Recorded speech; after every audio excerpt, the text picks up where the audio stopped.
Okay, hello everyone. We are back again with one more video for today. I hope कि आप लोग भी मेरी तरह हर कॉन्वर्सेशन में आजकल idioms and phrases यूज करने लगे हो. अगर आप ये diligently फॉलो कर रहे हो या आप डेली का मेक श्योर करते हो कि आप इन चीज़ों का ध्यान रखो, तो आई थिंक आपके लिए भी वही सेम चीज़ें रहती होंगी जैसा मेरे लिए है.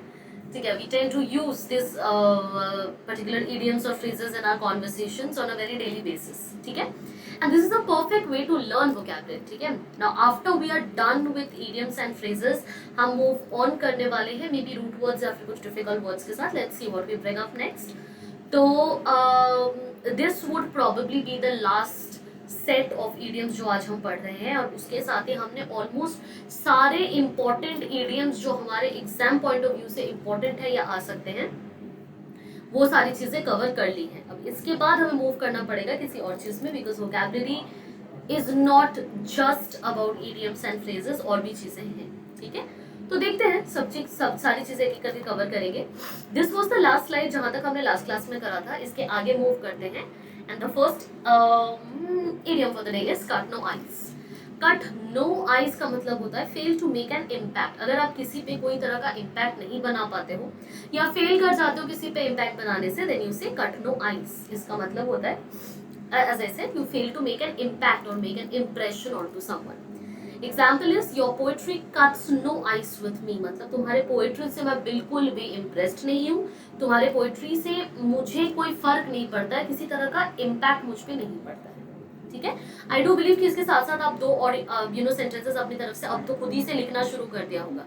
ठीक है, तो मुझे बार बार एक ही चीज रिपीट करने की जरूरत नहीं है. Next one is light at the end of tunnel. Light at the end of tunnel का मतलब होता है seeing science of improvement in the future. ठीक है, किसी भी तरह का इम्प्रूवमेंट के लिए, अगर आप एनी काइंड ऑफ इम्प्रूवमेंट के लिए अगर आप फ्यूचर में किसी भी तरह का इम्प्रूवमेंट देखते हो, तो उसके लिए you see light at the end of the tunnel. मतलब आगे जाके कुछ अच्छा होगा, इस चीज के लिए यू से this. Example, I see the light at the end of the tunnel for my relationship with her. मतलब कि आगे जाके मैं ऐसा बिलीव करता हूँ कि हमारा जो रिलेशनशिप है that is going to grow और बिकम गुड. ठीक है, for that you use light at the end of the tunnel. Moving ahead, the next one for the day is through thick and thin. Through thick and thin हमने पहले भी करा हुआ है. I think it should not be very very difficult for you. Through thick and thin का मतलब होता है through good and bad times. हर तरह के टाइम से निकलना. Okay, books and music stay by your side through thick and thin. मतलब कि हर तरह के सिचुएशन में, अच्छा हो बुरा हो, हर तरह के सिचुएशन में बुक्स और म्यूजिक हमेशा आपके साथ रहते हैं. ठीक है, which is very true. Next one for the day is cry for the moon.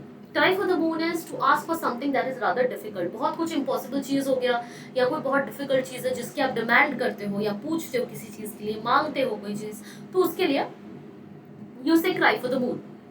Okay, example, you can see that's right there. You are crying for the moon for the concerts ticket. So that is not possible. We are not going to bring you that concerts ticket, or that is very expensive, and hence you're crying for the moon. Something that's never going to happen. Something that's really difficult. अगला वाला is read between the lines. Read between the lines is a very very common idiom जो हम mostly use करते हैं.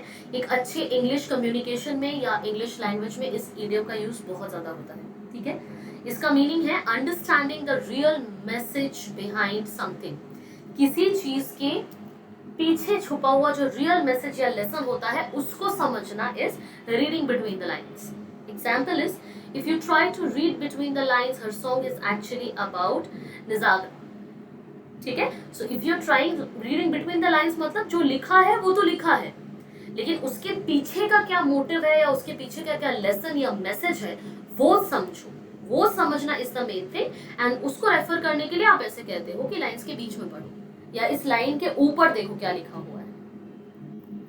Next one is pour out one's heart. Pour out one's heart का मतलब होता है टू एक्सप्रेस ओपनली. नाउ ये picture बहुत मेरे को ग्रोस लग रहा है, but still make sense. matches this particular idiom. Meaning is to express openly. किसी चीज को बहुत openly express करना. Example is, I can't pour my heart out to you if you are too distracted by everything around you. अगर तुम हर चीज से बहुत ज्यादा distracted हो तो I cannot pour my heart out to you.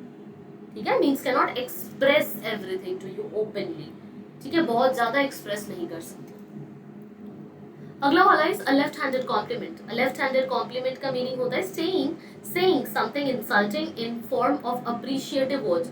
तो वो डिप्लोमेटिकली जो बेइज्जती करने वाला होता है ना, उसको आप डिप्लोमेटिकली तारीफ करने की जगह you can say a left handed compliment. A very very beautiful idiom I must say, और इसको आप बहुत सैवेजली यूज कर सकते हो, ठीक है। Her words on my blog seem like a left handed compliment, मतलब वो दिखता कॉम्प्लीमेंट की तरह है बट वो कॉम्प्लीमेंट है नहीं, ठीक है। The words are so mingled, so diplomatic that they look like a compliment but it is not actually a compliment, it is an insult. तो उसके लिए आप यूज करते हो a left handed compliment, okay.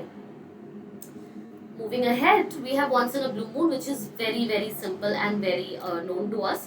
Once in a blue moon का मतलब होता है not very often, बहुत ही रेयर कोई अगर इवेंट हो रहा है तो उसके लिए you use this, ठीक है। Now the point is, इसी से रिलेटेड आपका एक रीडिंग कॉम्प्रिहेंशन भी है। I do not remember the number but I'll try to take a wild guess. This is reading comprehension passage number 6 if I'm not wrong, 6 और 7 कुछ होगा, आपका वर्बल एबिलिटी 2 में है और इसी चीज को यूज करते हुए एक पूरा पैसेज है। तो यहाँ से आप उसका क्लू ले सकते हो और वहां जाके सॉल्व कर सकते हो, ठीक है। Example is I visit her place once in a blue moon, मतलब बहुत रेयरली मैं उससे मिलने जाता हूँ या उसके घर उससे मिलने जाती हूँ। Next one is call a spade a spade. Call a spade a spade का मतलब होता है टॉकिंग फ्रैंकली, बहुत फ्रैंकली किसी से बात करना है, जो जैसा है वो वैसा बोलो। Whatever it is, speak it on face and speak it directly, whatever it is, okay?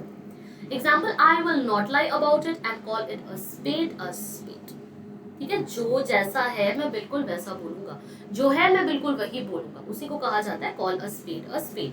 जो है वही बोलो, no need to cover up और no need to be manipulative और something. Next one is flesh and blood. Flesh and blood का मतलब होता है referring to someone in family और ह्यूमन नेचर। अगर आप किसी फैमिली में किसी को रेफर कर रहे होते हो या फिर किसी ह्यूमन नेचर को रेफर कर रहे होते हो तो उसके लिए फ्लैश एंड ब्लड बोलते हो। जैसे it's flesh and blood to feel such a strong emotion at this time, ठीक है। मतलब अगर कोई किसी टाइम पे ब्रोकन होता है, हार्ट ब्रोकन होता है या फिर इमोशनली टॉर्मेंटेड होता है और समथिंग, उसके लिए आप ये चीज यूज कर सकते हो कि ये बहुत ही नॉर्मल है किसी के भी लिए इस टाइम पे ऐसा इमोशन फील करना। So it is flesh and blood to feel like this at this point of time, okay. मतलब नॉर्मल सी चीज है, ह्यूमन नेचर है, ह्यूमन साइकोलॉजी है to feel like this. That should be it for the day. I do believe I will leave you with this and we can call it a day. I think आपके लिए बहुत useful रहा है। अगले video पे हम मिलेंगे but idioms and phrases के साथ नहीं, हमने बहुत सारे इडियम्स एंड फ्रेजेस कर लिए हैं ऑलरेडी जो हमारे एग्जाम के लिए, एंट्रेंस के लिए, किसी भी एंट्रेंस के लिए इंपॉर्टेंट है, फाइन। इसके बाद आपका task with respect to idioms and phrases सिर्फ इतना रहेगा, जितने भी वीडियोस आपको दिख रहे हैं, ठीक है, from the starting till now, सारे के सारे आपके इडियम्स एंड फ्रेजेस हैं और वो भी उन पे जो आपके एंट्रेंस के लिए सबसे ज्यादा रेलेवेंट है, सबसे ज्यादा यूज किया जाता है एंड आपके कम्युनिकेशन या डेली कॉन्वर्सेशन में भी सबसे ज्यादा यूज किया जाता है, ठीक है। You are suppose to go through all of these once in a while, सारी चीजों को रिवाइज करना, अपने कॉन्वर्सेशन में यूज करना वगैरह वगैरह, फाइन। इसके बाद हम मूव करने वाले हैं ईदर रूट वर्ड्स के साथ या फिर we gonna move on with some difficult words और समथिंग, ठीक है। जो भी हमें रेलेवेंट लगेगा will come out with that. तब तक आप ये चीजें रिवाइज करते रहो एंड इसके बाद आपकी एडेड रिस्पॉन्सिबिलिटी होगी some other things that we gonna start with, ठीक है। सो इसके बाद आप लोगे एक टेस्ट, देन अ ब्रीदर और फिर आप रिवाइज करते रहोगे, ठीक है। आई डू बिलीव कि ये वीडियो आपके लिए यूजफुल था। I am gonna bring up more such videos on other parts of vocabulary. देखते हैं क्या क्या हम कवर कर पाते हैं, ठीक है। That's it for the day. I hope you found this useful for you and interesting as well. Please keep practising. That's it from my side.